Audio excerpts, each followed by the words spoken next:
Sekelompok orang tidak dikenal atau OTK tiba-tiba menghadang rombongan bus yang membawa supporter Persibaya di kilometer 13 Bekasi Selatan, Kota Bekasi, Jawa Barat, Minggu dini hari. Mereka diduga membawa senjata tajam, melemparkan petasan dan batu ke arah bus yang sedang melaju. Sejumlah supporter Persibaya pun turun dari bus. Insiden ini terjadi saat supporter hendak pulang usai menonton pertandingan Persibaya melawan Persija Jakarta di Stadion GBK. Beruntung, situasi akhirnya kondusif setelah dibubarkan oleh polisi yang tengah berpatroli di sekitar lokasi.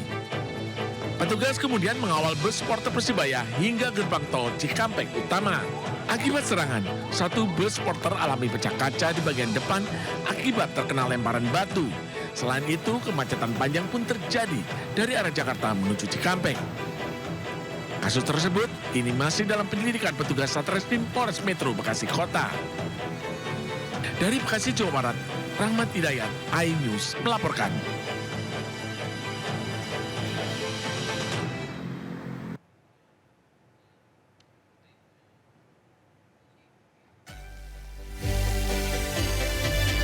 Selamat siang pemirsa, Indosiang kembali hadir menemani aktivitas Anda. Kementerian Haji mewacanakan war tiket untuk mengatasi antrian panjang pendaftaran haji. Berita lainnya, Presiden Prabowo tiba siang ini di Rusia untuk membahas isu geopolitik dan hubungan strategis Rusia-Indonesia dengan Vladimir Putin. Saya Priska Papilaya, berikut berita pilihan siang ini.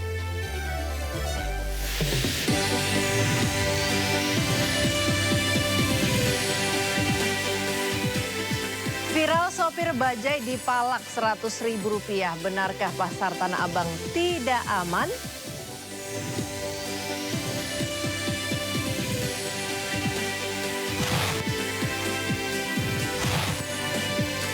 Amerika Serikat sesumbar bersihkan ranjau di Selat Hormuz.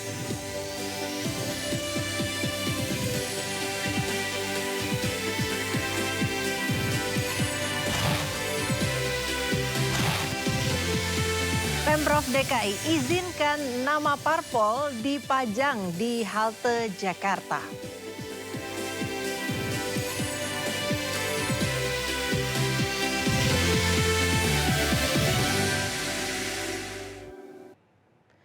Pemirsa, hujan deras dan angin kencang yang mengguyur wilayah Jakarta Timur pada Minggu sore menyebabkan sejumlah pohon dan papan reklame roboh.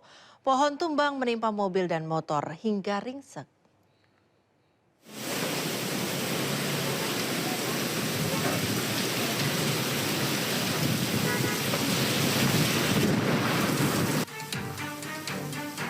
Hujan deras dan angin kencang melanda wilayah Jakarta Timur Minggu sore. Akibatnya pohon setinggi lebih dari 15 meter di Jalan Mabes Hankam, Kecamatan Makassar, tumbang menimpa mobil dan angkot. Kondisi mobil rusak parah di bagian atap dan mesin. Terus tiba-tiba petir berturut-turut tuh gede-gede banget. Nah, gak lama dari petir berturut-turut itu langsung pohon yang gede banget ini jatuh, terus diikuti sama pohon-pohon yang kecil itu ada tadi kayaknya total ada 4 pohon yang jatuh. Terus nah kebetulan ada mobil putih sama angkot di sini dan yang kena langsung dari pohon gedenya itu si mobil putihnya ini.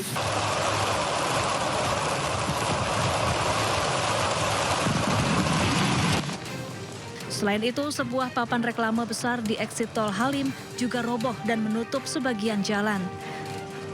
Para pengendara pun harus ekstra waspada karena jarak pandang terbatas akibat hujan deras. Kencangnya angin juga membuat pohon-pohon tumbang di kawasan Bambu Apus Cipayung hingga menimpa 4 motor warga. Petugas langsung dikerahkan untuk mengevakuasi sejumlah pohon tumbang di beberapa wilayah di Jakarta Timur. Dari Jakarta, Rio Manik, iNews melaporkan. Pemirsa, seorang pengendara sepeda motor tewas terseret arus banjir di Pekanbaru, Riau. Jasad korban ditemukan tersangkut di semak belukar sejauh 4,5 km dari lokasi kejadian awal.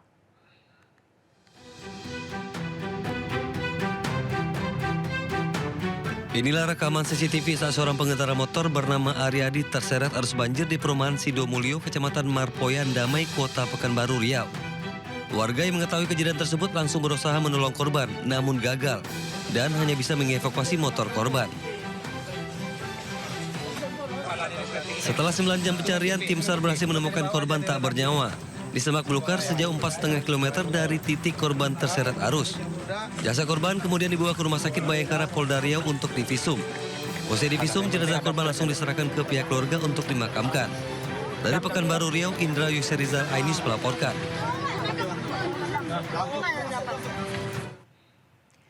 Dinilai melakukan penistaan agama, warga menggeruduk Polsek Malingping dan meminta polisi menangkap seorang wanita pemilik salon di Malingping, Lebak, Banten. Sebelumnya video aksi tak pantas viral saat pelaku memaksa seorang perempuan bersumpah dengan cara menginjak Al-Quran.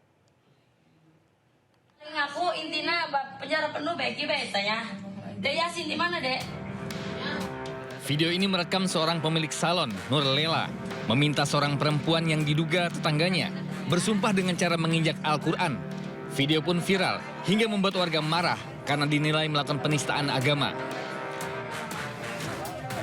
2 orang pelaku segera diamankan Polsek Malingping lalu dilimpahkan ke Polres Lebak. Warga yang tak puas sempat menggeruduk Polres Lebak meminta polisi melakukan tindakan tegas agar kejadian serupa tidak terulang kembali. Untuk menindak tegas, jadi agar jangan sampai terulang kembali. Makanya kita datang ke sini itu untuk mengawal kasusnya agar kasus tersebut ditindak tegas dan tegas-tegasnya.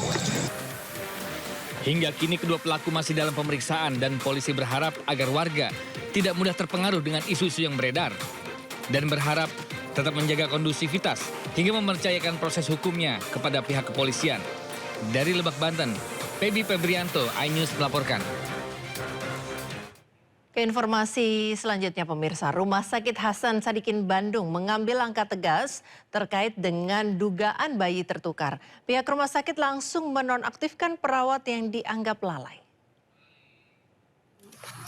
Urang mah teu narimanya eta ka perawat anu di RS Hasan Sadikin. Kutega anak urang dibikeun ka batur coba. Terus belegug baturna teh nya. Rumah Sakit Hasan Sadikin Bandung menonaktifkan salah seorang perawatnya buntut kasus bayi nyaris dibawa orang lain. Perawat yang dinonaktifkan diduga lalai karena mengakibatkan seorang ibu hampir kehilangan bayinya. Menurut pihak rumah sakit, langkah penonaktifkan diambil untuk mempermudah proses investigasi internal. Jika hasil investigasi internal menunjukkan adanya kelalaian fatal, sanksi berat telah menanti perawat yang bersangkutan termasuk pemberhentian. Urang mah teu narimanya eta ka perawat anu di RS Hasan Sadikin. Kutega anak urang dibikeun ka batur coba. Terus belegug baturna teh nya. Sebelumnya, ibu muda asal Marga Asih Kabupaten Bandung ini menumpahkan kekesalannya kepada pihak Rumah Sakit Hasan Sadikin Bandung. Bagaimana tidak, anak yang baru lahir tiba-tiba saja dibawa orang lain yang tidak dikenalnya. Beruntung si ibu mengenali selimut dan pakaian yang dikenakan anaknya. Tanpa pikir panjang, ia pun langsung mengambil bayinya dan protes kepada perawat rumah sakit. Video si ibu seketika viral. Rumah Sakit Hasan Sadikin Bandung pun mendapat kecaman. Dari Bandung, Jawa Barat, Tim Liputan iNews melaporkan. Pemirsa, pemerintah Provinsi Jawa Barat mendesak pihak Rumah Sakit Hasan Sadikin Bandung untuk menginvestigasi kasus ini hingga melakukan audit untuk memastikan SOP yang tepat. Kami mengimbau, kami mengharapkan agar lebih memperketat standar operasional prosedur layanan kesehatan. Ya, termasuk di dalamnya layanan ibu dan anak. Jangan sampai masyarakat aya kahriwang. Duka mendalam masih dirasakan orang tua Muhammad Akil, siswa SMP di Siak Riau yang tewas terkena ledakan senapan rakitan saat ujian praktik sekolah. DPR mendesak kasus ini diselidiki hingga tuntas.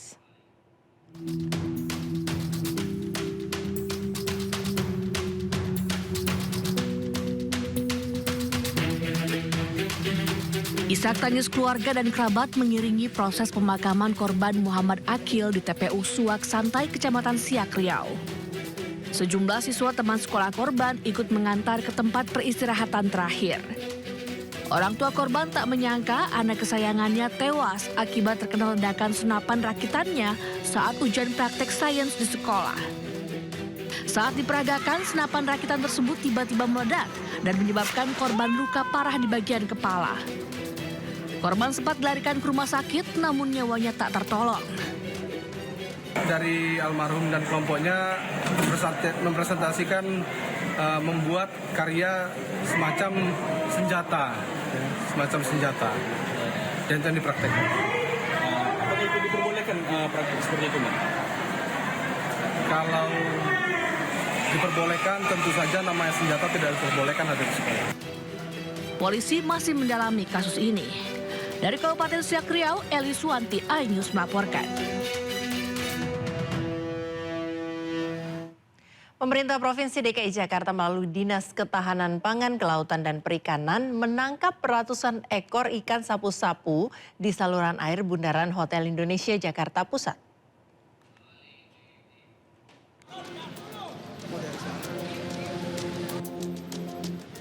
Puluhan petugas dari Dinas KPKP Provinsi DKI Jakarta, PPSU, dan dinas terkait menangkap ratusan ikan sapu-sapu yang berada di saluran air Bundaran HI, tepatnya di aliran anak kali Cideng, Jakarta Pusat.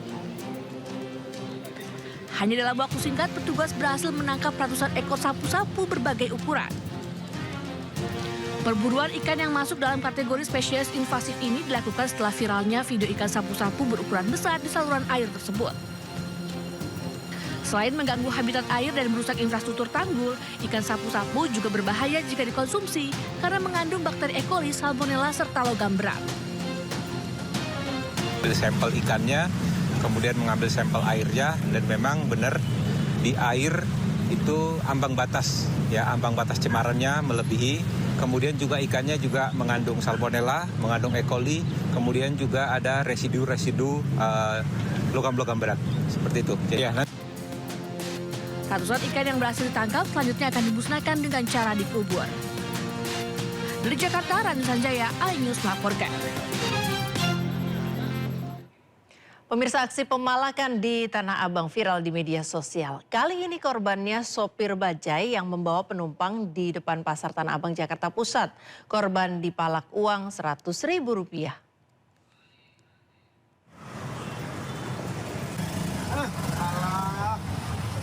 Tadi bukannya udah dikasih? Aksi pemalakan seorang preman terhadap sopir bajai ini direkam oleh penumpang bajai.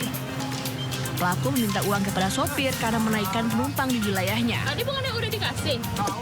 Bahkan sempat terjadi ketegangan hingga akhirnya sopir bajai mengalah dan memberikan uang Rp2.000.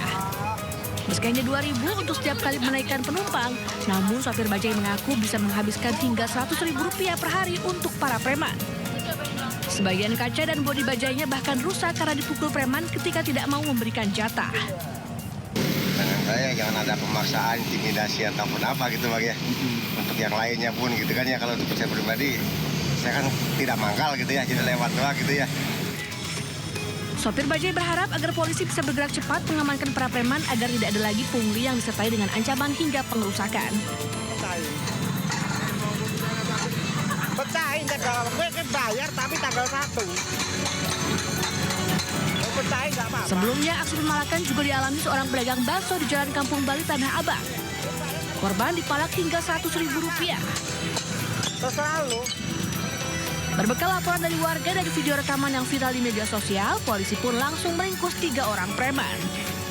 Dari Jakarta, Rani Sanjaya, iNews melaporkan. Gubernur Jakarta Pramono Anung akan menindak tegas aksi premanisme di kawasan Pasar Tanah Abang. Pramono menegaskan Jakarta tidak berkompromi dengan segala bentuk premanisme. Sudah melihat videonya dan saya sudah meminta kepada Satpol PP, kepada Kepala Dinas untuk mengambil tindakan tegas terhadap itu. Nggak ada kompromi lagi. Jadi premanisme di Jakarta, saya sebagai gubernur, saya nggak ragu-ragu untuk itu. Railing atau besi pagar pembatas di kawasan Ancol, Pademangan, Jakarta Utara hilang. Diduga besi pagar tersebut hilang dicuri komplotan rayap besi.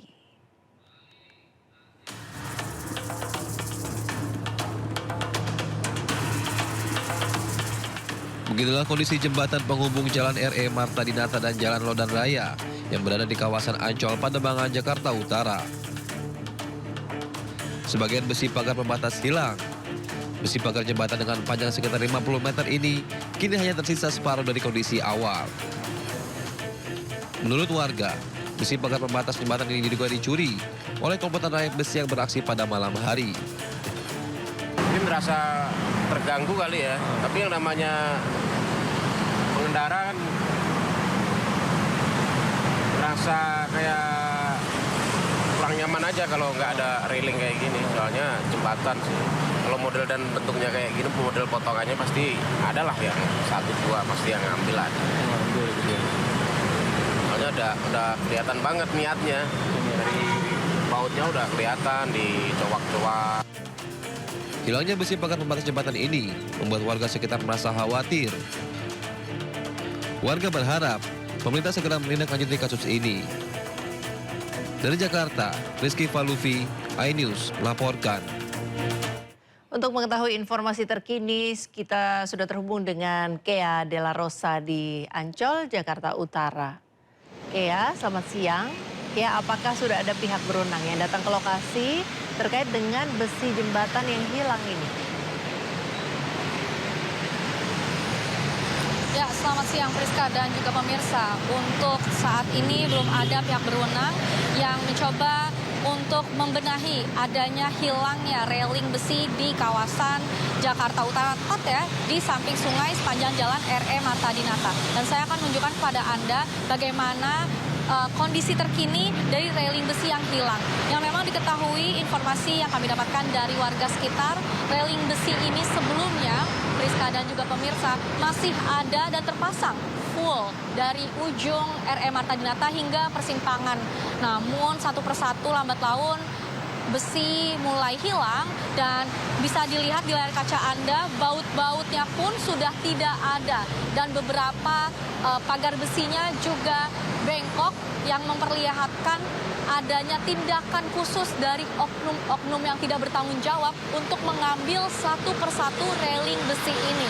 Yang memang juga diketahui untuk kondisi saat ini dari pagi tadi hingga siang tidak ada kegiatan yang mencurigakan di sepanjang jalan RE Marta Dinata ini, sehingga warga menduga para oknum rayap besi melancarkan aksinya pada saat malam hari ataupun pada saat kondisi sepi, sehingga mereka bisa melakukan aktivitas seperti mencongkel dan juga mengangkut railing besi ini. Dan memang diketahui railing besi memiliki fungsi utama sebagai pembatas antara jalan di RE Marta Dinata ini sebelum ke sungai, sehingga dengan adanya railing besi ini diharapkan juga memberikan rasa aman dan nyaman kepada para pengendara dan juga kepada para pejalan kaki.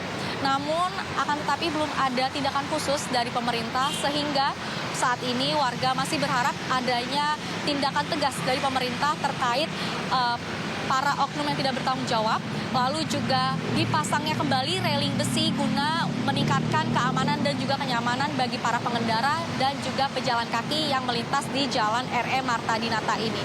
Kembali ke studio. Terima kasih rekan Kea Della Rosa, selamat bertugas kembali. Kita ke informasi selanjutnya, pemirsa, war tiket lazim terjadi di konser musik. Namun apa jadinya jika war tiket terjadi dalam ibadah haji? Inilah wacana yang diusulkan Kementerian Haji untuk menyiasati lamanya antrean haji. War tiket berlaku bagi warga yang sudah memiliki uang untuk berangkat haji.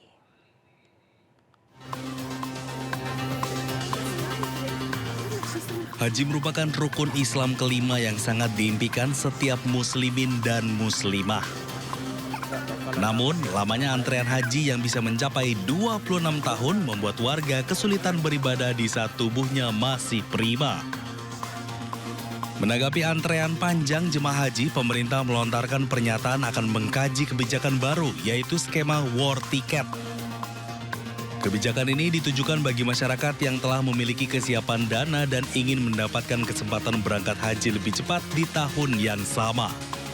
Jadi kita dikasih kuota oleh Saudi Arabia 200.000. Nah kemudian itu kita tetapkan harganya berapa. Kemudian nanti nggak perlu ngantri, jadi masing-masing langsung pesan siapa yang dapat itu yang berangkat. Kita sedang memikirkan pola itu, namun tentu juga kita harus pastikan yang selama ini sudah ngantri, kan ada yang ngantri sekarang mau naik haji itu 5,7 juta orang. Nah, bagaimana perlindungan terhadap mereka? Jadi ini wacana ini sedang kita godok agar keinginan dan perintah Presiden supaya haji tidak ngantri itu bisa kita wujudkan. Diharapkan kebijakan ini dapat menjadi solusi atas panjangnya antrean haji di Indonesia tanpa mengurangi prinsip keadilan bagi seluruh calon jemaah. Tim Liputan iNews melaporkan. Pemirsa, Menteri Haji dan Umroh Gus Irfan mengakui bahwa dinamika global turut berdampak pada aspek operasional penyelenggaraan haji, termasuk permintaan penyesuaian harga penerbangan oleh maskapai. Meski demikian, Gus Irfan memastikan bahwa penyesuaian harga atau biaya penerbangan tersebut tidak akan mempengaruhi biaya yang ditanggung oleh jemaah. Menteri Haji dan Umroh RI Muhammad Irfan Yusuf atau Gus Irfan menegaskan bahwa pemerintah tidak akan membebani jemaah karena penyesuaian biaya haji imbas konflik di Timur Tengah. Gus Irfan mengakui bahwa dinamika global turut berdampak pada aspek operasional penyelenggaraan haji, termasuk permintaan penyesuaian harga penerbangan oleh maskapai. Seperti diketahui pada 30 Maret 2026, maskapai penerbangan Garuda Indonesia mengajukan perubahan harga disusul Saudi Airlines pada 31 Maret 2026. Kalau toh nanti harus ada penyesuaian harga, terutama terkait dengan biaya penerbangan, kita upayakan tidak dibebankan kepada jamaah kita. Kita hari Jumat yang lalu sudah mencoba mencari-cari peluang-peluang, kemungkinan-kemungkinan dari mana sumbernya. Saya kira enggak. Kalau artinya kalau biaya sekarang ini dibebankan kepada jemaah tahun depan, saya kira enggak. Gus Irfan optimis penyelenggaraan haji tahun 2026 berjalan lancar mengingat adanya kabar terbaru terkait situasi global yang sudah berangsur membaik.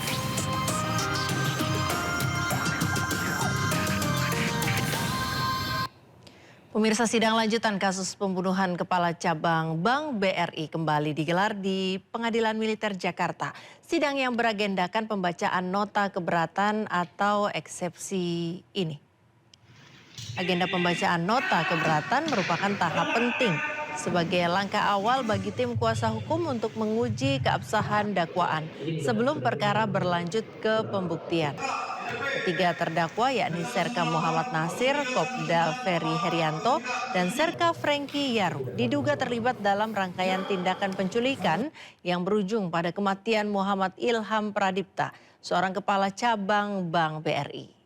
Korban ditemukan tewas mengenaskan dengan tangan dan kaki terikat serta mulut di Desa Nagasari, Bekasi. Ketiga terdakwa dijerat pasal 340 KUHP tentang pembunuhan berencana.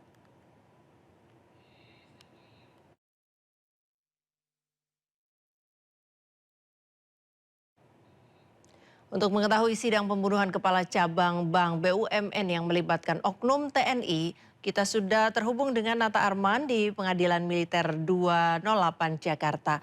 Selamat siang Nata. Nata, apakah sidang sudah dimulai dan bagaimana agenda terkait dengan agenda sidang hari ini?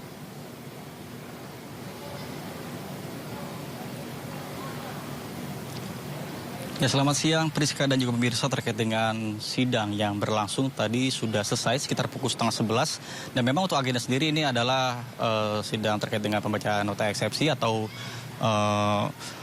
sidang keberatan atas dakwaan yang diberikan oleh ketiga terdakwa. Kemudian juga dapat saya sampaikan juga bahwa untuk sidang sendiri tadi dimulai pada pukul 10:05 dan tentunya menghadirkan 3 terdakwa. Kemudian juga dari pihak kuasa hukum juga tadi sempat mengatakan bahwa memang untuk dari pembacaan eksepsi ini sendiri tentunya ada beberapa poin yang harus diperhatikan, terutama terkait dengan pembuktian yang dinilai kurang adanya bukti sehingga diminta untuk kasus ini ataupun dakwaan ini bisa dibatalkan.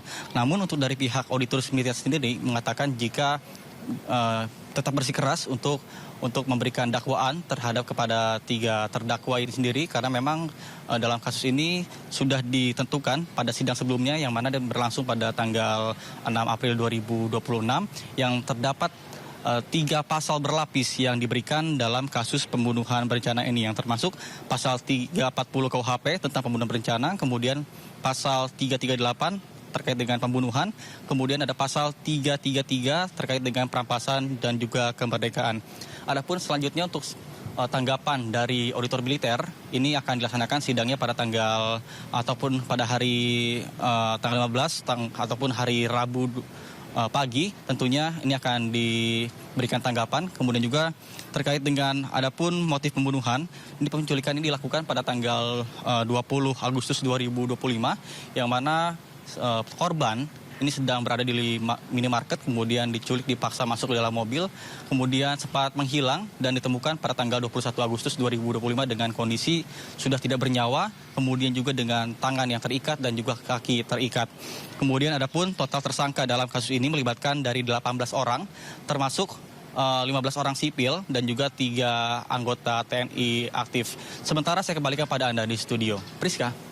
Ya, terima kasih rekan Nata Arman, selamat bertugas kembali. Ya pemirsa, kita ke informasi selanjutnya. Ribuan aparatur sipil negara yang telah terpilih menjadi calon komponen cadangan akan menjalani pelatihan di markas pasukan marinir. Pelepasan ribuan Komcat dari kalangan ASN digelar di lapangan Monas, Jakarta. Dalam gelombang pertama, sebanyak 2.000 ASN akan digembleng dengan pengetahuan militer oleh pasukan marinir seperti latihan sikap, baris berbaris, dan pengetahuan senjata. Selain itu, peserta juga akan dibekali kemampuan dasar bertahan hidup atau survival dan ketahanan di lapangan. Para calon Komcat ini disiapkan bukan sebagai prajurit aktif, namun diharapkan akan siap siaga sewaktu-waktu negara memanggil. Dan berwawasan kebangsaan yang kuat, akan disiplin. Jadi kurikulum sudah diatur kaitan dengan nuansa yang bersifat militer itu bersifat pengetahuan terbatas ya. Senjata juga demikian, karena mereka pun nanti harus melaksanakan latihan menembak terbatas, tentunya pengetahuan senjata juga demikian. Kemudian kegiatan bersama terpola dalam berbagai macam kegiatan yang kita rasa memang mungkin kegiatan-kegiatan yang lebih cenderung ke militer, tapi itu untuk menjamin bagaimana suatu komen perintah yang diterima itu dijawab secara kolaboratif di dalam suatu sistem dan di dalam komunitas bersama itu. Perundingan Amerika Serikat Iran gagal. Bagaimana nasib gencatan senjata yang baru berjalan beberapa hari? Sesaat lagi informasinya di Sindosia.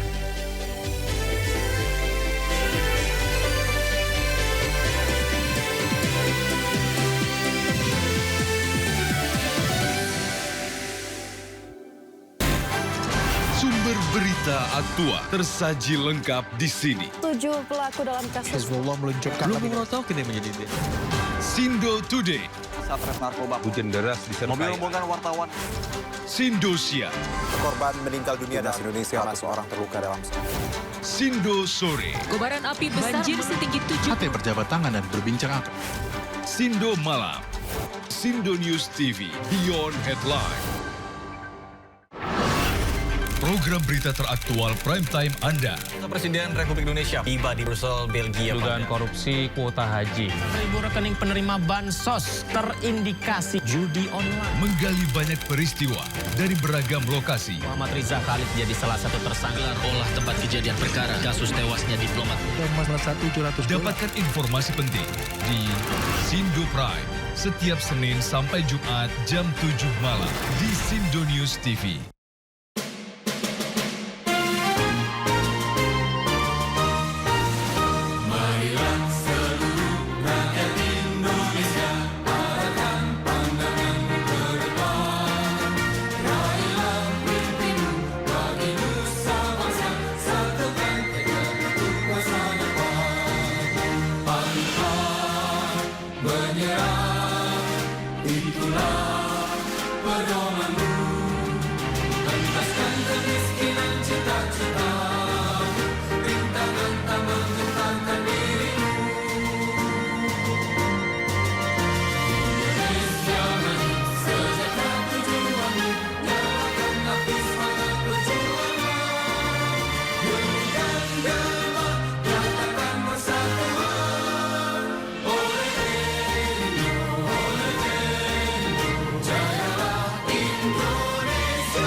dari berbagai sumber berita aktual.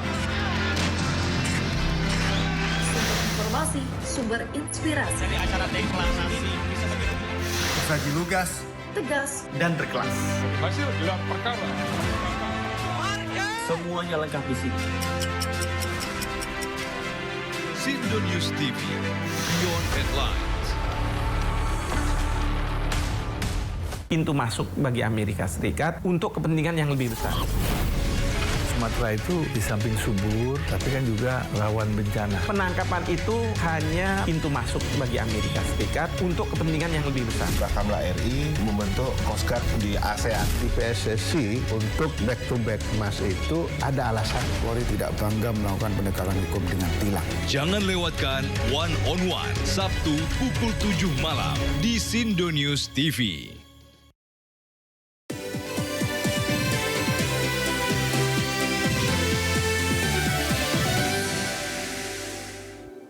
Pemirsa, perundingan Amerika Serikat dan Iran yang ditengahi Pakistan gagal menghasilkan kesepakatan lantaran Amerika Serikat menolak permintaan Iran untuk melanjutkan produksi senjata nuklir. Ini memicu dampak serius terhadap gencatan senjata yang sedang berlangsung.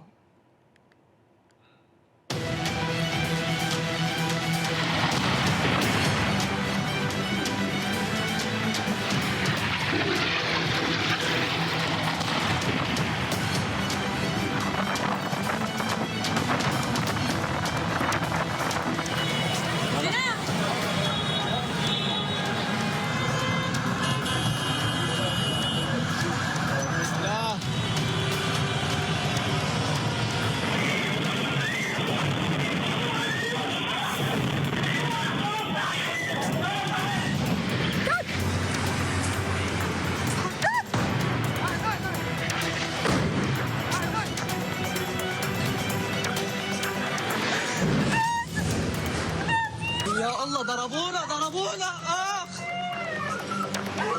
Ya Allah. هو يا ماما.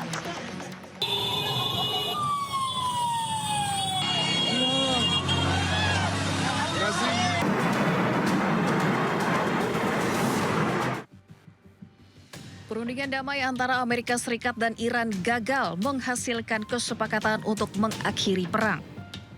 Pihak Amerika mengatakan kegagalan dikarenakan Iran tak mau menerima syarat-syarat yang ditawarkan Amerika.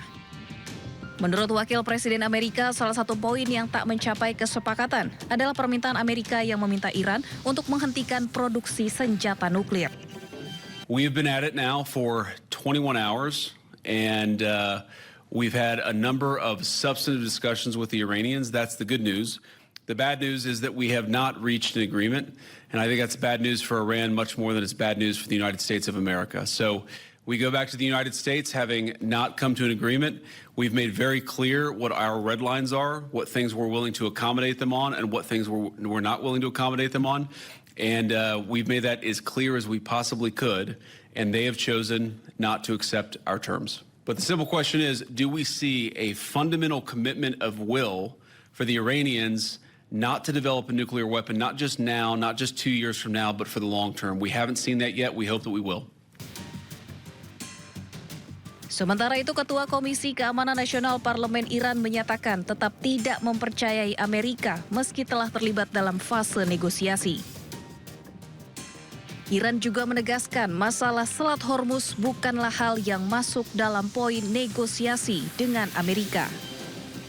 توصیه‌ای داریم. توصیه اون اینه که آمریکایی‌ها اگر میخوان بیشتر از این آبروشون نره، اینقدر خلاصه خودشون رو به ریسمان کثیف و ضعیف رژیم صهیونیستی گره نزنن. خوب است آبروی آمریکا رو بیشتر از این نبرن. سیاست‌گذاری در کشور تو حوزه‌های کلان و راهبردی خب قطعاً با نظر رهبر انقلاب اسلامی است. موضوع تنگه هرمز موضوعی نیست که ما با مذاکره بازش کنیم، با مذاکره ببندیمش و این رو بخوایم بگیم امروز مذاکره. اون یک آبراهی است متعلق به ایران اسلامی و سالهای سال ما با گذشت و با مدارا با مهمان نوازی گذاشتیم، اومدن رفتن. الان میخوام از این حق مسلم ملی استفاده کنیم. Perundingan yang dimediasi Pakistan antara delegasi Iran dan Amerika digelar di Islamabad pada hari Sabtu. Pembicaraan ini dilakukan setelah gencatan senjata bersyarat selama 2 minggu.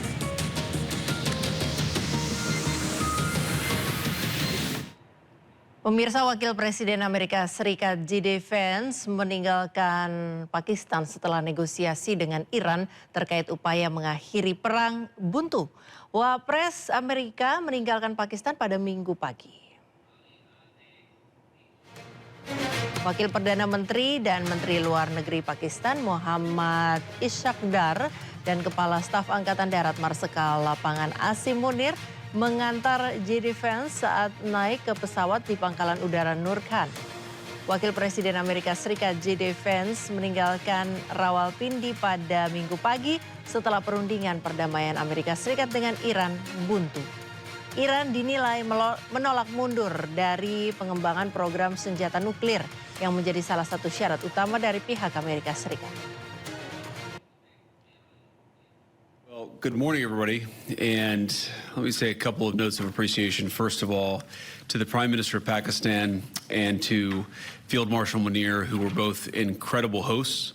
And whatever shortcomings in the negotiation, it wasn't because of the Pakistanis, who did an amazing job and really tried to help us and the Iranians bridge the gap and get to a deal. We have been at it now for 21 hours, and we've had a number of substantive discussions with the Iranians. That's the good news. The bad news is that we have not reached an agreement, and I think that's bad news for Iran much more than it's bad news for the United States of America. So we go back to the United States having not come to an agreement. We've made very clear what our red lines are, what things we're willing to accommodate them on, and what things we're not willing to accommodate them on. And we've made that as clear as we possibly could, and they have chosen not to accept our terms. Ya, 21 jam negosiasi Amerika Serikat dan Iran menemui jalan buntu. Akankah Amerika Serikat dan Iran kembali kontak senjata atau kembali ke meja perundingan? Pasca perundingan gagal, Pakistan tetap meminta kedua belah pihak melaksanakan gencatan senjata.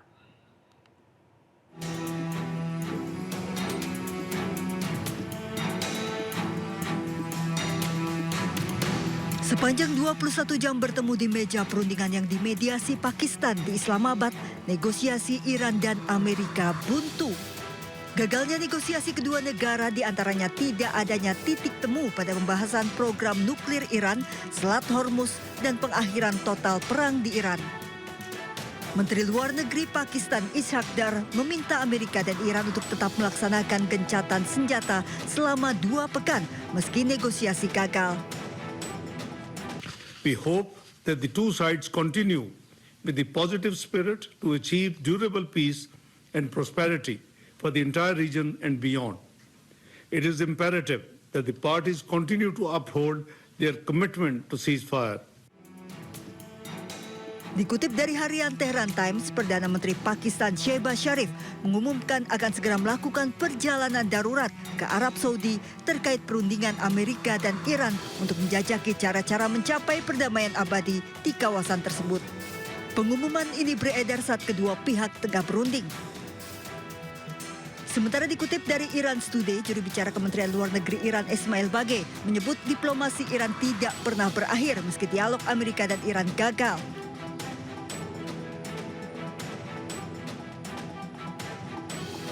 Setelah gagal pertanyaan konflik Amerika, Israel, dan Iran, apakah akan kembali memanas memunculkan perdebatan apa yang akan terjadi selanjutnya di kawasan Teluk.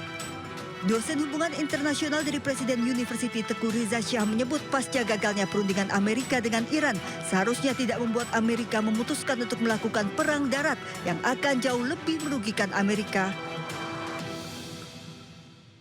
Perlu keberanian dari Angkatan Bersenjata Amerika Serikat untuk berkata jujur. Terakhir perkembangan yang saya ketahui adalah mereka meminta $200 miliar untuk menghadapi istilahnya bad guys dari Iran ini, dan untuk itu Kalaupun ini benar-benar dilakukan, maka perang itu akan sangat luas, akan menjadi perang regional. Dan kalau sudah perang regional, kita tidak tahu persis apa yang akan terjadi karena akan sangat banyak pihak yang terlibat. Hormuz sudah menjadi faktor. Kemudian kita perhatikan juga sumber-sumber energi lain juga akan terganggu.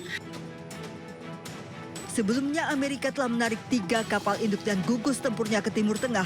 Amerika juga mengaku siap perang darat dengan mengirimkan ribuan prajuritnya.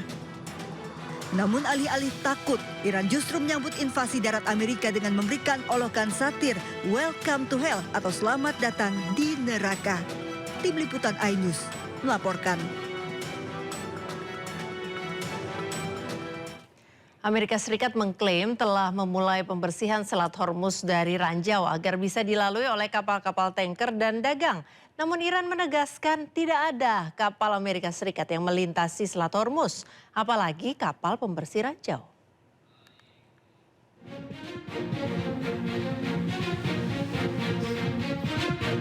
Presiden Amerika Serikat Donald Trump mengatakan militernya telah membersihkan Selat Hormuz dari ranjau agar bisa dilalui kapal-kapal tanker dan dagang.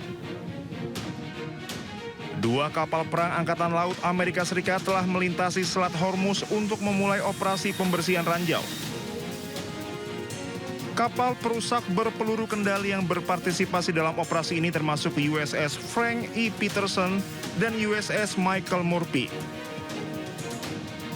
Pasukan Amerika Serikat tambahan termasuk kendaraan bawah air tanpa awak juga disiapkan untuk pembersihan ranjau di Selat Hormuz. We're going to see what happens. We're in very deep negotiations with Iran. We win regardless. We've defeated them militarily. They've dropped a couple of water mines. You call them water mines in the boat. We've defeated all of their water boats too. Their Navy has gone 158 ships. They have 28 water droppers, mine droppers they call them. All of them are sunk. They probably have a couple of mines in the water. We have mine sweepers out there. We're sweeping the strait. In addition to that, we're negotiating whether we make a deal or not. Makes no difference to me. Sementara Iran menolak klaim Amerika Serikat terkait pembersihan ranjau di Selat Hormuz yang semakin meningkatkan ketegangan di Timur Tengah. Iran menegaskan tidak ada kapal Amerika Serikat yang melintasi Selat Hormuz, apalagi kapal pembersih ranjau. Presiden Amerika Serikat Donald Trump mengeluarkan peringatan tegas bernada ancaman terhadap China. Trump menyebut China akan menghadapi masalah besar jika benar-benar mengirim senjata ke Iran.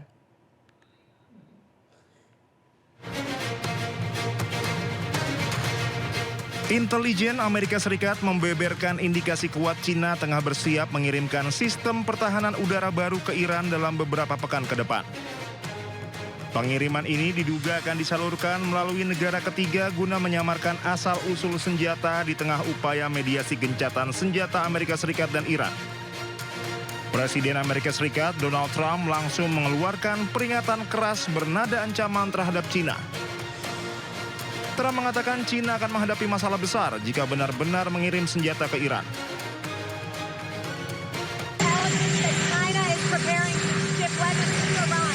Well, if China does that, China's going to have big problems, okay? Sementara China melalui juru bicara kedutaan besarnya di Washington membantah dan meminta Amerika Serikat menahan diri dari tuduhan tanpa dasar. China mengklaim tidak pernah memberikan senjata kepada pihak manapun.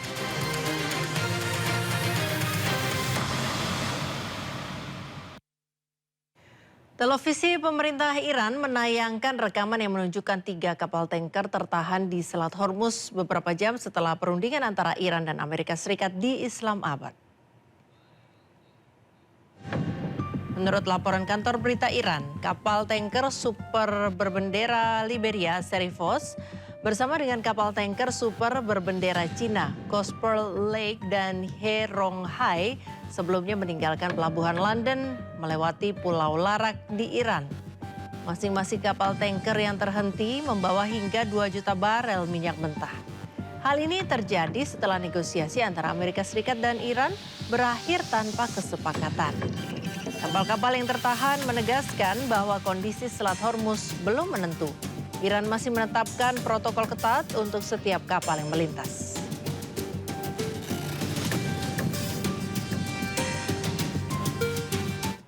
Pemirsa, pejuang Hizbullah melakukan serangan balasan ke Israel. Hizbullah menargetkan pangkalan militer Israel di sejumlah titik.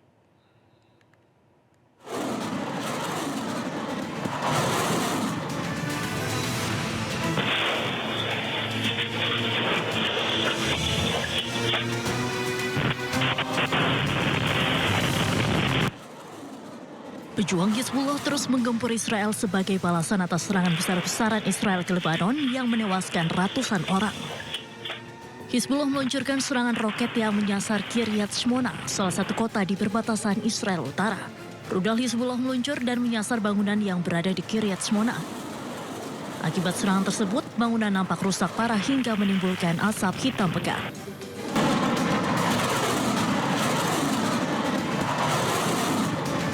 Usai ledakan mereda, sejumlah petugas nampak berjaga di lokasi ledakan.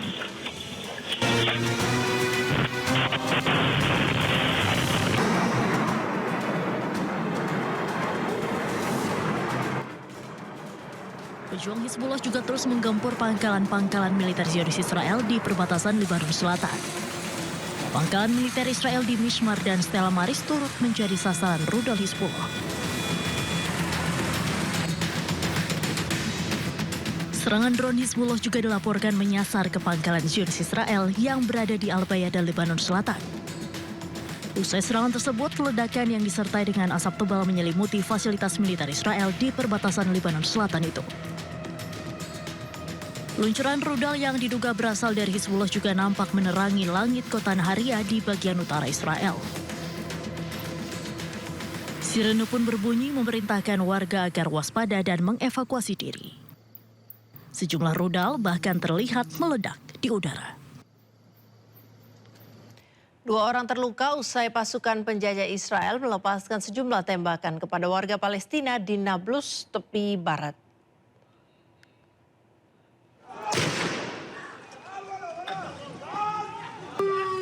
Pasukan Zionis menyerbu kota Nablus dan sejumlah kota lain di tepi barat Palestina. Penjajah melepaskan sejumlah tembakan yang menyebabkan seorang bocah 14 tahun dan pria 38 tahun terluka. Menggunakan ambulans, petugas Bulan Sabit Merah Palestina bergegas mengevakuasi para korban ke rumah sakit terdekat. Serbuan berulang-ulang tentara Zionis ke kota tua Nablus mengancam nyawa dan mempengaruhi aktivitas ekonomi warga Palestina. Aksi teror pasukan penjajah ini sengaja dilakukan untuk menyebarkan ketakutan di kalangan warga Palestina. الإصابة الأولى 14 سنة بالأخذ والإصابة الثانية 39 عام شظايا في الرأس والكتف. طبعا كالعادة وقت اتصال في الساعة 9 صباحا إلى غرفة العمليات في جمعية الهلال الأحمر الفلسطيني لوجود عدد كبير من قوات الجيش الإسرائيلي تقتحم البلدة القديمة. بتأثر على الخدمة الاقتصادية كثير وبتزعزع الاقتصاد. خوف للناس كمان خوف للناس انه الناس بتبطل بتصير تخاف تفوت على علي فهذا بيأثر كثير. Seorang profesor matematika di Teheran menggelar perkuliahan di tengah reruntuhan kampus yang hancur akibat serangan rudal. Aksi ini menjadi simbol perlawanan sipil Iran di tengah konflik dengan Amerika Serikat dan Israel. استاد دکتر شریف هستم و با توجه به اینکه مرکز آموزش فضای مجازی مورد هدف قرار گرفته اما در میان Sebuah video viral memperlihatkan Profesor Matematika Ali Reza Zarei tetap mengajar di tengah puing-puing kampus Sharif University of Technology di Teheran, Iran yang rusak parah akibat serangan udara. Dalam rekaman tersebut terlihat Profesor Zarei terlihat duduk tegak di depan laptop dengan mengenakan kemeja biru rapi di tengah ruang kelas yang hancur. Dinding kelas tampak mengalami retakan besar sementara serpihan bangunan berserakan di meja dan lantai. Meski berada dalam kondisi berbahaya di bawah reruntuhan bangunan, Zarei tetap menyampaikan materi secara daring kepada mahasiswanya. Ia menegaskan dirinya tak akan meninggalkan kampus tersebut. Profesor Zarei juga menegaskan meskipun Amerika Serikat dan Israel bisa menghancurkan bangunan, namun mereka tidak bisa menghancurkan semangatnya. Sharif University of Technology sendiri merupakan salah satu institusi sains terkemuka di Iran yang kerap dibandingkan dengan MIT di Amerika Serikat. Sebelumnya sejumlah institusi pendidikan lain di Iran juga dilaporkan terdampak serangan udara di tengah meningkatnya ketegangan kawasan. Serangan Israel tanggal 8 April lalu juga membuat kehebohan di ruang kelas daring. Sebuah rekaman yang berisi suara teriakan murid menggambarkan betapa besarnya serangan Israel terhadap Lebanon. Hear me, ladies? Yes, I can.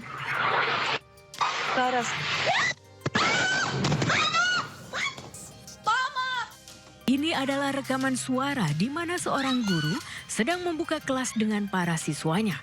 Di tengah pelajaran ketika sang guru menyapa, terdengar suara pesawat udara disusul dengan teriakan histeris dari salah seorang siswi. دكتور فينا نفكر ونزقنا في الساير دكتور ضرب عنا انا صار مضطره بدي اظهر اوكي Rekaman suara ini diunggah oleh sang guru dengan nama akun Isis Jardak Orthoponis.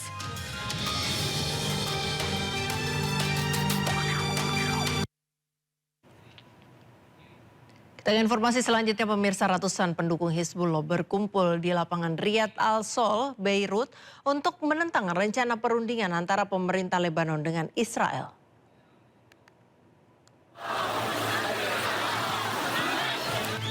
Ratusan pendukung Hizbullah mengibarkan bendera Lebanon dan Iran. Mereka berkumpul di lapangan Riyad Al-Sol, Beirut. Demonstran menentang perundingan antara pemerintah Lebanon dengan Israel yang rencananya akan dilaksanakan di Washington, Amerika Serikat. Mereka membawa spanduk yang bertuliskan "Kami melawan dan kami tidak berkompromi". المفاوضات كلها رايحه زباله ولا رح تفيدنا ولا رح تعمل شيء، هذا الرينجر اللي بيطبق، هذا الرينجر اللي بيدافع عن ارضنا، بخلينا نعيش بكرامه، لا مفاوضتك المذله ولا مفاوضتك انت وغيرك. Sebelumnya, pemerintah Israel membuka opsi untuk melakukan negosiasi dengan Lebanon. Perdana Menteri Israel Benjamin Netanyahu mengatakan telah meminta kabinetnya untuk memulai pembicaraan langsung dengan Lebanon. Rencana pertemuan terjadi di tengah serangan udara Israel yang terus berlanjut di Lebanon yang menargetkan Hizbullah. Serangan terus terjadi di tengah gencatan senjata antara Amerika Serikat Israel terhadap Iran yang mulai berlaku Rabu lalu. Temui Presiden Rusia Vladimir Putin, Prabowo akan bahas pasokan BBM dalam negeri. Informasi selengkapnya usai jeda berikut, tetaplah bersama kami di Sindo Siang.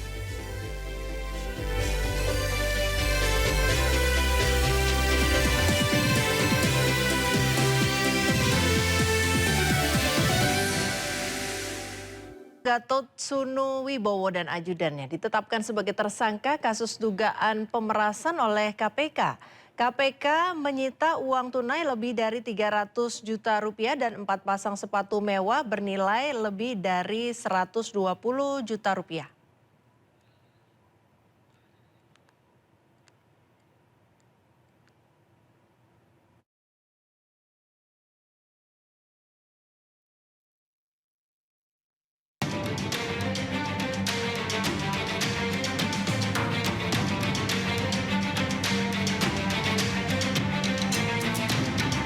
KPK menetapkan Bupati Tulung Agung Gatot Sunuwibowo dan ajudannya sebagai tersangka kasus dugaan pemerasan lingkungan pemerintah Kabupaten Tulung Agung.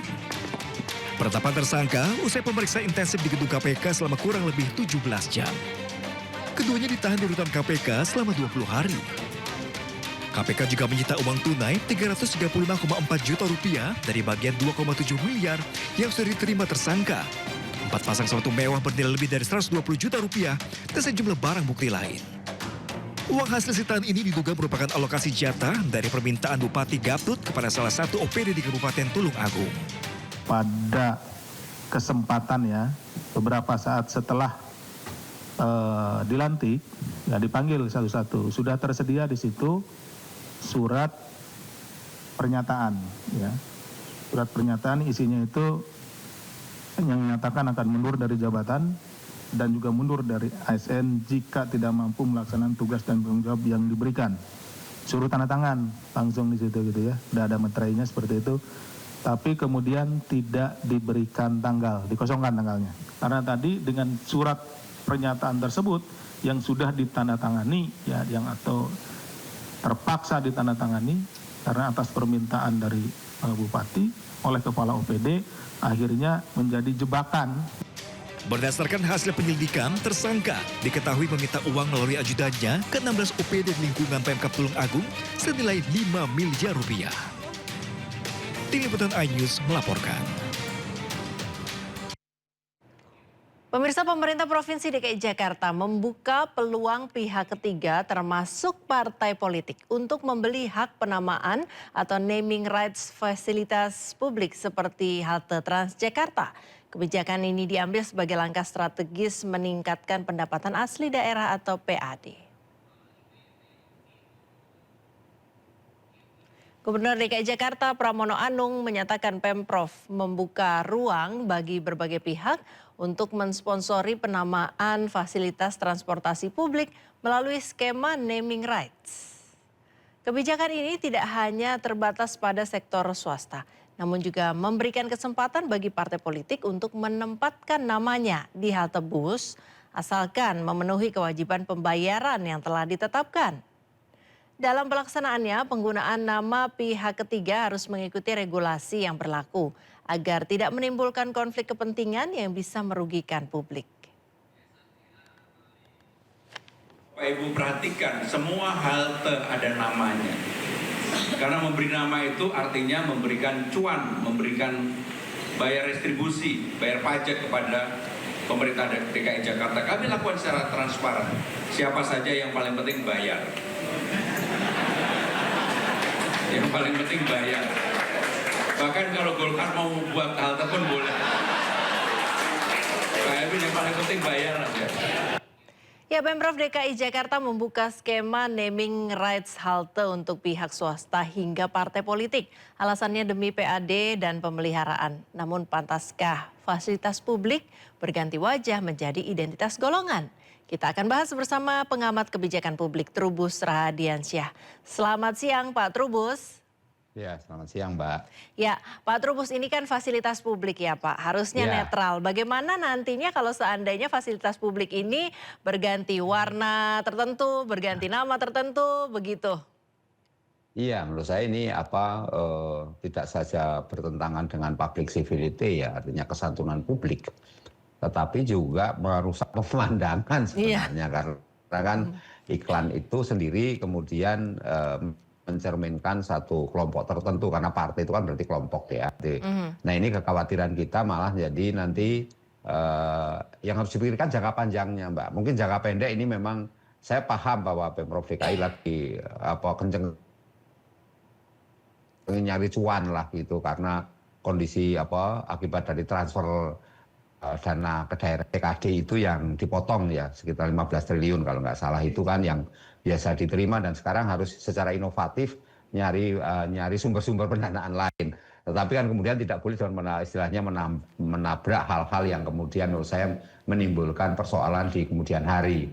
Artinya kalau ini misalnya diimplementasikan dalam konteks halte, nah halte ini kan sifatnya public good ya semua artinya barang publik yang semua orang bisa katakanlah milik bersama karena dulu dibangun itu juga menggunakan dana APBD artinya itu dana publik sehingga ketika nanti misalnya ada partai yang sebagaimana disampaikan Pak Gubernur khawatir kita jangka panjang menjadi lahan rebutan Mas Mbak itu munculkan konflik rebutan kemudian seolah ada identitas bahwa halte di Jalan Tamrin misalnya jalan-jalan yang strategis itu jalan utama itu nanti dimiliki oleh partai penguasa. Nah, ini kan hal-hal yang kemudian merasa nanti yang istilahnya partai gurem atau partai yang kurang atau partai baru atau partai yang tidak mendapatkan akses akan merasa tersisihkan di sini dan itu akan menimbulkan gugatan hukum juga kan.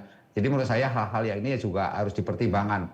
Yang kedua menurut saya memang perlu dipikirkan aturannya Mbak. Aturan itu harus ditegaskan betul bahwa itu sifatnya ada batas waktunya. Misalnya ini pemasangannya hanya waktu sampai sekian tahun atau sekian bulan lah 1 tahun paling lama kemudian setelah lama lagi diperbarui lagi jadi ditawarkan kepada partai siapa lagi yang mau ini gitu tapi kan susah juga kalau sudah menyangkut partai biasanya ini menyangkut kekuasaan Mbak jadi orang yang punya kuasa kalau kebetulan gubernurnya ini orang PDIP jadi nanti dari partai PDIP merasa ini haltenya punyanya PDIP. Ini kekhawatiran artinya bagi pendukung-pendukungnya loh. Mungkin kalau elit-elit PDIP ya saya percaya itu sangat rasional, tapi bagi yang pendukungnya ini kan sulit juga, Mbak. Jadi nanti mereka terus memanfaatkan di situ dan entah buang sampah di situ, kemudian malah coret-coret di situ, dan hal-hal lain kan bisa dilakukan karena itu merasa milik satu partainya atau hal-hal lain. Ini menurut saya juga harus dipertimbangkan dalam arti bahwa jangan sampai efek domino ataupun efek-efek negatif dari kebijakan ini kemudian merambah ke hal-hal yang sifatnya politisasi gitu loh, Pak. Ya, kalau dari kacamata kebijakan publik, Pak, sejauh apa sih Pak harusnya batasannya begitu supaya fasilitas publik ini tidak menjadi lahan iklan kalau untuk pihak swasta dan juga alat kampanye begitu kalau untuk partai politik? Ya karena itu public good, Mbak, ada barang publik memang harusnya netral, nggak ada. Ya cuman cacatnya netral saja gitu, tidak perlu ada warna-warni tempelan-tempelan itu, karena memang susahnya mungkin harus dibatasi dalam konteks ini apakah JPO kan ini kan ada gandengannya sama JPO, Mbak. Kalau JPO-nya boleh dipasang iklan, apakah di situ boleh dipasang iklan? Nah, itu kan perdebatan publik di masa lalu sekarang masih ada di masyarakat kita gitu. Tetapi persoalannya ini harus tegas bahwa yang namanya halte itu milik kita bersama, sehingga tidak mencerminkan satu warna tertentu atau partai tertentu ataupun perusahaan tertentu. Tapi kalau kemudian ini kan konteksnya lebih kepada ini, Mbak, pendapatan daerah ya. Jadi cari cuan gitu, yang penting bayar lah. Ini kan sesuatu yang menurut saya juga menjadi menjadi rancu gitulah di publik. Nanti kekhawatiran kita publik memahaminya jadi beda, Mbak, karena publik kita ini kan sangat kadang-kadang emosional, Mbak, kalau sudah berkaitan dengan partai itu emosinya tinggi. Ya, ini saya khawatir kemudian itu malah memicu terjadi benturan gitu loh. Itu yang saya khawatirkan di situ. Karena misalnya sebelah sini partainya warnanya merah, partai ini sebelah sini tuh warnanya warna apa, misalnya hijau atau yang sini ya memang secara di atas kertas bisa misalnya diatur-atur seperti itu, tapi dalam praktek implementasi lapangan itu kan yang namanya istilahnya relawan, yang namanya simpatisan itu kan tak mudah, Mbak. Jadi dia memahaminya ya secara ini bahwa ini ada lambangnya warna merah atau warna kuning atau warna apa ya, berarti dengan warna itu yang dia ini kan preferensinya kepada ini persepsi dirinya, Mbak. Kalau saya ini orang merah ya berarti saya ini kan dengan warna merah itu ada fanatik gitu loh, Mbak, fanatik. Atau saya orang kuning berarti saya fanatik dengan warna kuning, kan hal-hal seperti itu ya ini, Mbak. Jadi kekhawatiran kita kemudian ke sana gitu. Tapi kalau misalnya Pemprov bisa menjamin bahwa tidak akan terjadi ini sifatnya istilahnya betul-betul ini untuk cuan ya, saya rasa memang boleh-boleh saja, cuman pengaturannya, pengawasannya, penegakan seperti apa. Ini kan juga harus jelas, sanksi-sanksinya juga harus jelas juga, Mbak, gitu. Tapi yang jelas itu memang yang namanya barang publik ya nggak boleh ada warna-warna lain selain itu memang milik kita bersama gitu, Mbak. Baik, kalau Bapak tadi sudah bilang bahwa ya sah-sah saja kalau untuk pendapatan kemudian dijamin oleh pemerintah provinsi bahwa ini tidak akan menjadi konflik kepentingan, lalu harus ada pengawasannya. Pengawasan seperti apa sih, Pak, yang tepat untuk hal ini? Iya, pengawasannya lebih kecenderung Mbak, kolaborasi sinergitas sebenarnya ya. Artinya di situ mungkin tidak pihak Pemprov sendiri, tapi juga ada ini partai-partai yang kebetulan ikut mewarnai di situ juga bertanggung jawab gitu loh, Mbak. Bertanggung jawab terhadap keamanannya, bertanggung jawab terhadap keselamatan orang yang ada di situ juga, dan bertanggung jawab untuk jangka panjang dalam kalau terjadi kerusakan itu tanggung jawab membangun juga gitu loh, Mbak. Jadi hal-hal yang menurut saya juga ini penting. Yang kedua menurut saya bagaimana kemudian partai yang nantinya menempel itu memiliki sense of crisis lah katakanlah, misalnya karena selama ini jujur saja begitu ada kerusuhan, begitu ada istilahnya konflik-konflik, demo-demo apapun di Jakarta ini, kemudian fasilitas umum ini menjadi sasaran empuk gitu ya. Jadi terjadi kerusakan saat Agustus kemarin, kerusuhan kan begitu banyak halte-halte yang dirusak oleh demo. Apakah kemudian partai politik berani menjamin bahwa mereka melindungi mereka tidak sampai ikut merusak juga? Jadi hal-hal menurut saya juga perlu ketegasan, karena sulitnya kalau di publik itu kan ini sifatnya dinamis, Mbak, cair. Jadi artinya publik itu punya pandangan yang sifatnya lebih ke melekat menurut dirinya, istilahnya pokoknya ini partai saya. Jadi susahnya kan di situ, nanti ujungnya kepada lupa bahwa itu adalah fasilitas publik, lupa bahwa itu semuanya dibangun dengan biaya umum gitu loh Mbak. Nah, kalau partai kan memang memberi masukan cuan, tapi kan itu sifatnya kan sifat iklan saja, sifat ini marketing politik lah katakanlah seperti itu. Tapi kalau yang ini fasilitas umum kan sifatnya jangka panjang Mbak gitu. Jadi bagaimana kemudian di jangka panjang apakah partai juga bertanggung jawab? Karena partai itu bisa saja partai sekarang berkuasa, 5 tahun kemudian partainya tidak berkuasa lagi, kan banyak terjadi seperti itu Mbak. Jadi apakah kemudian ada terjadi pengalihan? Oh ya ini saya kontraknya belum habis, misalnya dengan partai ini tiba-tiba nanti ada partai berikutnya mau menjadi penguasa dan ingin mengambil alih. Berarti apakah harus ada jual beli lagi, ada transaksi lagi atau bagaimana kan? Begitu kan bisa saja Mbak terjadi semacam itu karena istilahnya merasa memiliki itu loh Mbak yang sulit itu. Kalau dari pengamatan Anda Pak, kalau halte bisa dibeli, artinya dibeli ini dalam hal dimiliki oleh salah satu nama begitu, baik swasta maupun parpol, apakah membuka kesempatan nanti kalau taman-taman, jalanan di Jakarta juga akan dipenuhi logo-logo partai atau logo iklan produk tertentu begitu? Di mana batas estetikanya? Iya ini kan Mbak, makanya saya katakan tadi harus ada aturan kebijakan regulasinya ya, peraturan teknis yang jelas gitu kan. Karena kalau tidak mesti merembet Mbak, itu pasti ya nggak ada jaminan. Kan saya katakan tadi halte ini kaitannya dengan JPO Mbak, jembatan penyeberangan orang kan. Nah itu kan juga apakah di situ boleh, terus di situ atau di haltenya jadi boleh. Nah kemudian kalau ini melebar biasanya ada juga halte-halte ini belakangnya taman Mbak, atau nggak jauh dari situ ada taman. Apakah tamannya juga nanti akan dipenuhi dengan spanduk-spanduk itu lagi? Nah terus bagaimana kita menuju yang namanya smart city?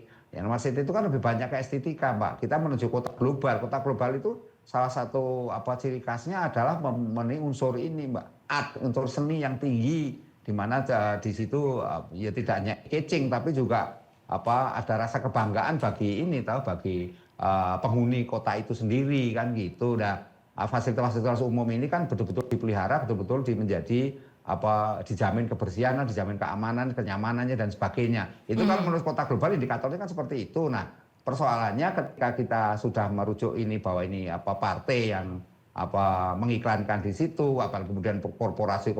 Biasanya partai dukungannya korporasi karena partai itu ya pemiliknya si PT itu Bang. Jadi di Indonesia kan seperti itu. Dan ini menurut saya nggak nanti konflik kepentingan juga. Nah kemudian bagaimana kalau ada pihak-pihak tertentu yang merasa kemudian bahwa halte di situ atau taman di situ itu merupakan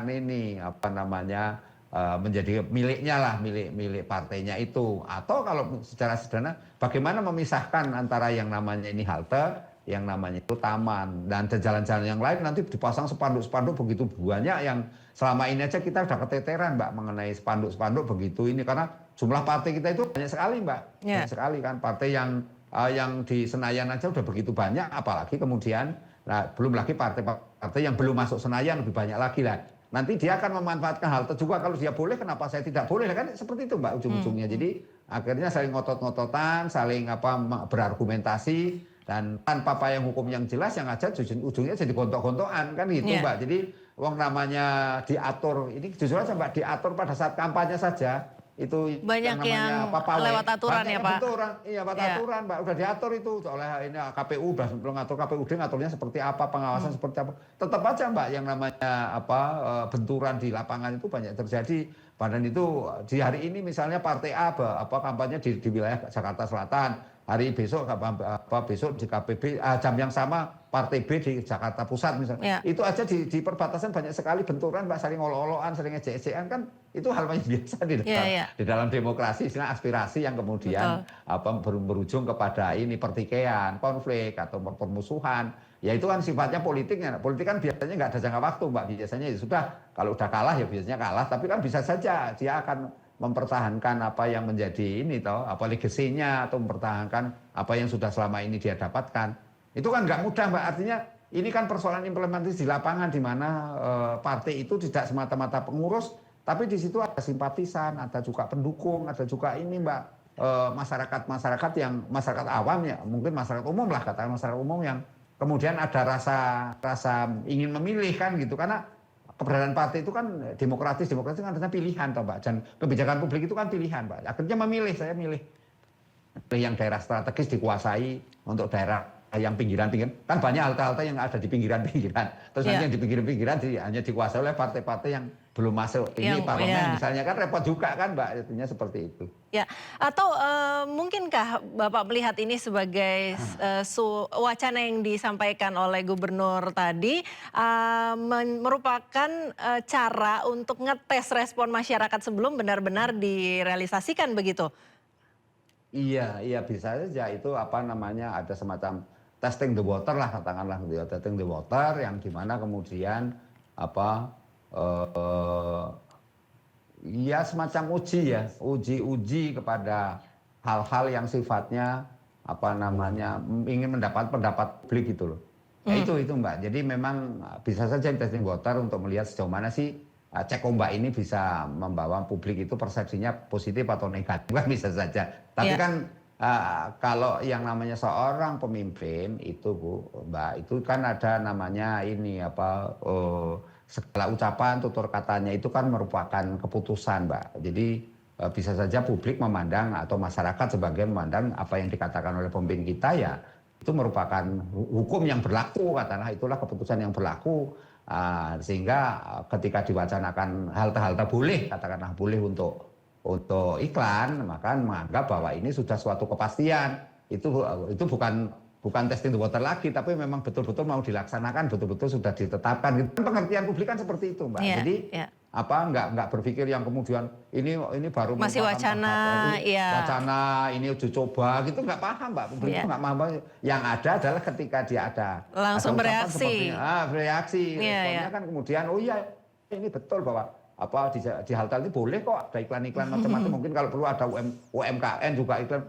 Nanti membagi space-nya kan terbatas, itu yang jadi problem lagi, Mbak. Space itu terbatas, berapa partai yang ada, belum lagi juga yang korporasi itu kan juga mau nggak mau harus juga masuk di situ. Saya khawatir itu malah ada kesempatan untuk menaikkan harga, dan ada juga nanti ujung-ujungnya ada perilaku koruptif, Mbak. Jadi kalau mau ini ya suap ke saya, ini gratifikasi dan macam-macam lah. Ini kan jadi menurut saya jadi berbuntut panjang yang menurut saya harus sebagai sebuah inovasi kebijakan, it's okay kebijakan, tapi kita harus betul-betul mempertimbangkan banyak hal ya Bapak. Banyak hal dan termasuk aksesnya dari dampak-dampak kebijakan itu. Baik, gitu, terima kasih Pak Trubus, pengamat kebijakan publik sudah bergabung bersama kami di Dialog siang hari ini. Salam sehat Bapak, selamat beraktivitas. Sama sekali. Kita ke informasi selanjutnya, pemirsa. Sidang lanjutan perkara dugaan korupsi pengadaan Chromebook dengan terdakwa mantan Mendikbudristek Nadiem Makarim kembali digelar di Pengadilan Tipikor, Jakarta Pusat. Agenda sidang kali ini adalah mendengarkan keterangan saksi. Sidang Nadiem Makarim kali ini menghadirkan saksi mahkota. Belum diketahui siapa yang dihadirkan sebagai saksi mahkota, apakah saksi yang telah diperiksa atau saksi baru. Dalam persidangan sebelumnya, ahli IT dari Universitas Bayangkara Mujiono menyebut bahwa harga 6 juta rupiah untuk pembelian laptop Chromebook pada e-katalog sudah kelebihan atau terlalu mahal. Nadiem didakwa melakukan korupsi dalam pengadaan laptop Chromebook saat menjabat sebagai Mendikbudristek dengan kerugian negara mencapai 2,1 triliun rupiah.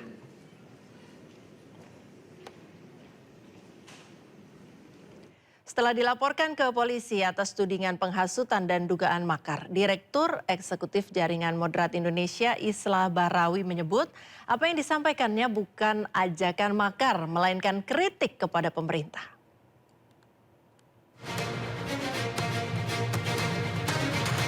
Pasca Saipul Mujani dan Islah Bahrawi dilaporkan atas dugaan pencemaran nama baik dan penghasutan, isu tudingan makar menggulingkan Prabowo Subianto kian menjadi pembicaraan publik. Direktur Eksekutif Jaringan Moderat Indonesia Islah Bahrawi meresponnya. Islah menyebut yang disampaikan dalam acara Halal Bihalal Pengamat bukanlah ajakan menggulingkan Prabowo Subianto, melainkan bentuk kritik keras. makar itu kan pasti ada eskalasi yang dibangun, berusaha untuk mengganti pemerintahan, struktur pemerintahan, dan melakukan pekerjaan-pekerjaan atau aksi-aksi yang melawan hukum. Tapi ini kan mimbar dalam sebuah negara. Tokoh sejarawan Indonesia Anhar Gonggong turut berkomentar. Menurutnya, setiap warga negara berhak menyampaikan kritik, namun harus disampaikan dengan santun dan tidak merusak hasil pemilu. Boleh kita melakukan kritik, oke.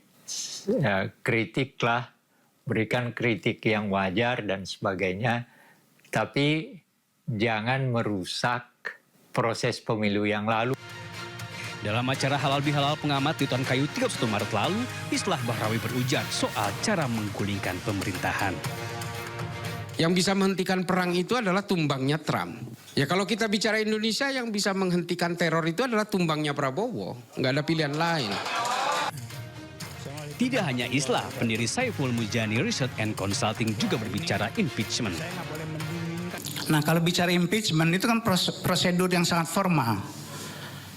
Kita berharap pada orang-orang DPR itu yang udah gitu loh. Yang nggak bisa kita harapkan. Nah, oleh karena itu bukan impeachment yang membesar forum seperti ini. Sejumlah pihak rupanya tidak setuju dengan isi ceramah Saiful Mujani dan Islah Bahrawi, salah satunya Fahri Hamzah. Kalau kita punya kritik kepada sistemnya dalam satu sistem demokrasi, bagian dari sistem itu bukan cuma presiden. Presiden hanya salah satu bagian dari sistem. Maka seluruhnya harus kita lakukan otokritik.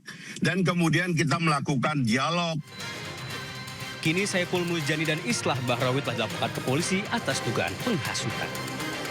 Tim Liputan Ainus melaporkan. Presiden Prabowo Subianto bertolak menuju Moskow, Rusia dari Bandara Halim Perdana Kusuma, Jakarta, Minggu malam. Presiden Prabowo bertolak menuju Moskow untuk bertemu dengan Presiden Rusia Vladimir Putin. Dalam pertemuan ini, kedua pemimpin akan membahas sejumlah isu strategis, termasuk penguatan ketahanan energi nasional. Selain untuk memastikan pasokan energi, kerjasama dengan pemerintah Rusia ini juga menjaga ketersediaan minyak. Turut mendampingi Presiden Prabowo, antara lain Menteri Luar Negeri Sugiono, Menteri ESDM Bahlil Lahadalia, serta Seskap Teddy Indra Wijaya. Perjalanan ke Moskow ditempuh selama kurang lebih 12 jam menggunakan maskapai Garuda Indonesia.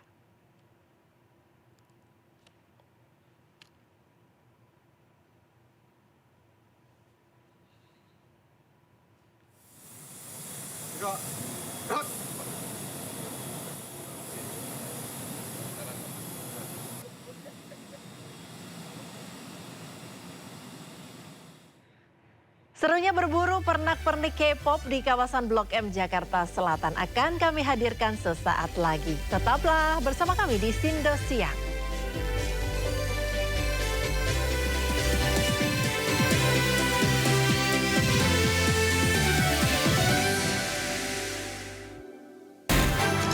Sumber berita aktual tersaji lengkap di sini. 7 pelaku dalam kasus Hezbollah meluncurkan Sindo Today.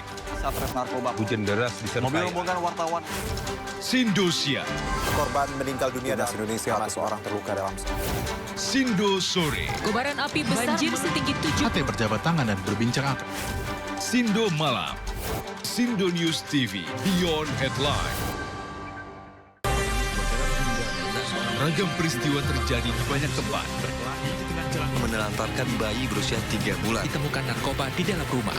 Menabrak tiang pipa milik perusahaan minyak dan gas asing. Mengabarkan secara update dan faktual. Warga pun ramai-ramai berjibaku mengevakuasi mobil. Harus menyeberangi sungai Cikaso. Yang menampilkan sejumlah alat yang rusak Setelah nekat meracik obat. Sindo Files. Setiap Senin sampai Jumat jam 6 sore. Di Sindo News TV. Pintu masuk bagi Amerika Serikat untuk kepentingan yang lebih besar. Sumatera itu di samping subur, tapi kan juga rawan bencana. Penangkapan itu hanya pintu masuk bagi Amerika Serikat untuk kepentingan yang lebih besar. Bakamla RI membentuk Coast Guard di ASEAN. Di PSSI untuk back to back Mas itu ada alasan. Polri tidak bangga melakukan penegakan hukum dengan tilang. Jangan lewatkan One on One Sabtu pukul 7 malam di Sindo News TV. Nah, di level gerakan mahasiswa, saya kira ya kita punya tantangan besar. Tentu kalau bicara trade investment itu selalu dengan services. Memang ada krisis global. Oke. Memang pasca abad 20 kita susah untuk merencanakan apa yang disebut sebagai revolusi. Kalau orang nggak optimis nggak akan mau cari tahu sih. Ya. Walaupun dicari tahu dia nggak akan gerak. Bersama narasumber yang kredibel, to the point aja. Jumat pukul 9:30 malam di Sindo News TV.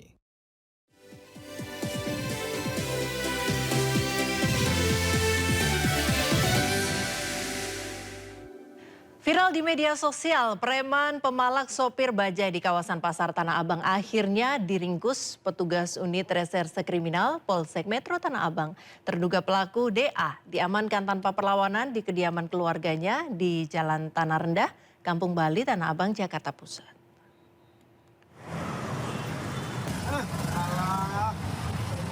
Tadi bukannya udah dikasih? Udah dikasih. Bener lah bang, kalau belum bang. Tadi bukan. Polisi mendatangi rumah DA terduga pelaku pemalakan di Jalan Tanah Rendah, Kampung Bali, Jakarta Pusat. Preman Pasar Tanah Abang ini wajahnya viral di media sosial setelah memalak sopir bajai.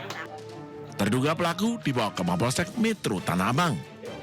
Dari pemeriksaan diketahui terduga pelaku merupakan juru parkir liar yang kerap meminta uang jasa menaikkan penumpang di area Pasar Blok A Tanah Abang kepada sopir bajai Rp2.000. Dalam sehari bisa mencapai Rp100.000.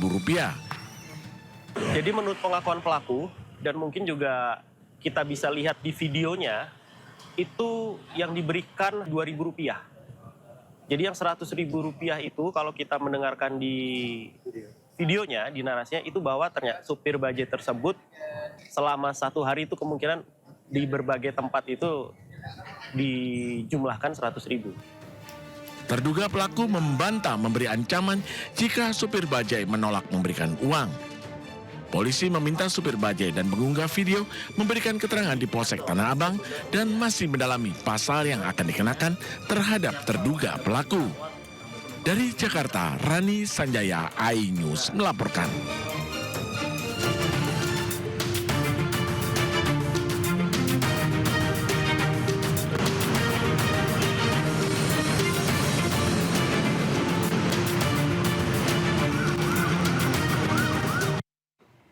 Ya, selanjutnya kami ajak Anda untuk mengetahui pantauan lalu lintas hari ini di sejumlah wilayah melalui pantauan CCTV Korlantas Polri.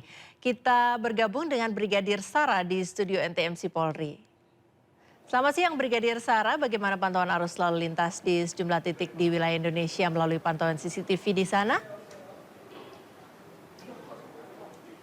Baik, terima kasih Priska dan selamat siang pemirsa, di mana situasi arus lalu lintas akan kita pantau melalui pantauan CCTV NTMC Korlantas Polri. Dan untuk pantauan arus lalu lintas yang pertama dari kawasan Bundaran Pondok Indah, Jakarta Selatan.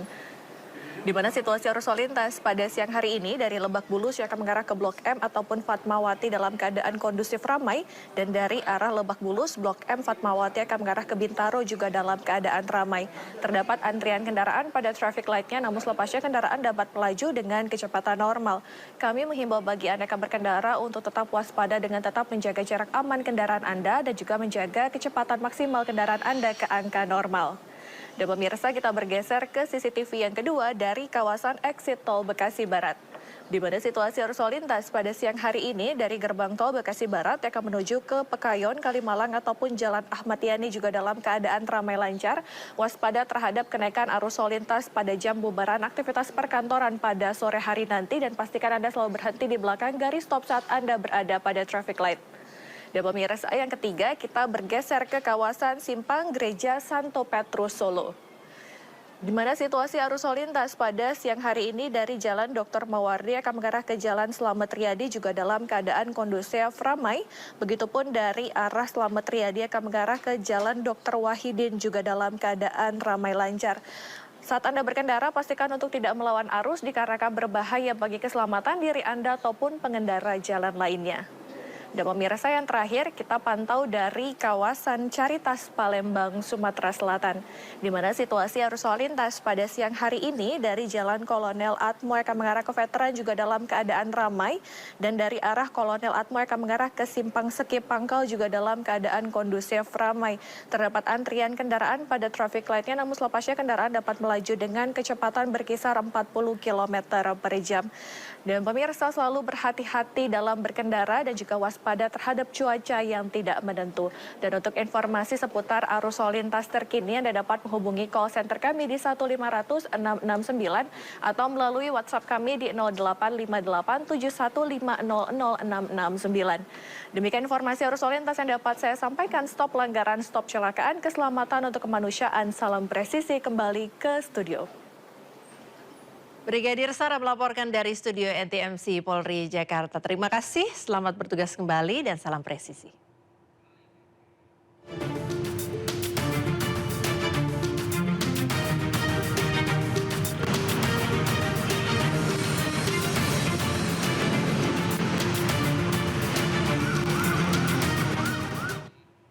Pemirsa, warga menyerbu Lebaran Betawi yang digelar di lapangan Banten, Jakarta Pusat. Salah satu kuliner incaran pengunjung adalah dodol Betawi.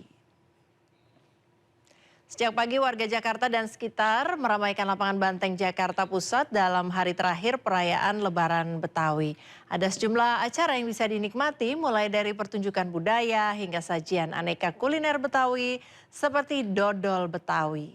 Lebaran Betawi tak lengkap tanpa kehadiran dodol khas Betawi yang menjadi simbol kebersamaan dan tradisi turun-temurun. Tradisi ngaduk dodol juga kembali digelar dan menjadi daya tarik tersendiri bagi warga. Lebaran Betawi 2026 digelar di lapangan Banteng, Jakarta Pusat karena dinilai memiliki nilai historis dan menjadi salah satu ikon perkembangan Jakarta. Pecinta budaya pop Korea meramaikan kawasan Blok M, Jakarta Selatan untuk berburu pernak-pernik handmade bertema K-pop. Kemeriahan pengunjung terlihat di area pasar kreatif Omo Market yang digelar di kawasan Blok M. Remaja hingga dewasa memadati setiap sudut area untuk berburu berbagai pernak-pernik idola asal negeri ginseng. Mulai dari koleksi photocard langka, album fisik, hingga aksesoris handmade bertema K-pop tersedia di sini. Acara ini juga menjadi ajang berkumpulnya berbagai fandom untuk saling bertukar koleksi atau berfoto di spot estetik yang disediakan.